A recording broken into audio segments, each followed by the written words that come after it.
ఆ తల్లియే శైలపుత్రి, ఆ తల్లియే బ్రహ్మచారిణి, ఆ తల్లియే చంద్రఘంట, ఆ తల్లియే కూష్మాండ, ఆ తల్లియే స్కందమాత, ఆ తల్లియే కాత్యాయని, ఆ తల్లియే కాళరాత్రి, ఆ తల్లియే మహాగౌరి, ఆ తల్లియే సిద్ధిదాత్రి.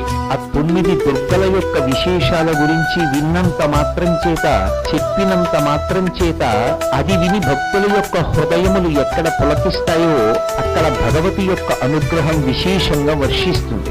లోకంలో ఒక్క అవయవం కదలకపోతే బలవంతంగా కడుపుని విద్యుత్ ఘాతాన్ని తింటున్న వాళ్ళు ఉన్నారు. చెయ్యి కదలట్లేదని చెప్పి చెయ్యి ఇలా ఉండిపోయిన వాళ్ళు, కాలు స్తంభించిపోయిన వాళ్ళు, నడవలేని వాళ్ళు ఎందరో ఉన్నారు. ఆ తల్లి అనుగ్రహం చెయ్యి కదులుతూ, ఆ తల్లి అనుగ్రహం కాళ్ళు కదులుతున్నాయి. అమ్మా నీ అనుగ్రహం లేని నాడు ఇవి ఎలా కదులుతాయి?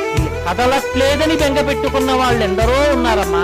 కదిలేటట్టు చేసిన దానివి నువ్వు యాదేవి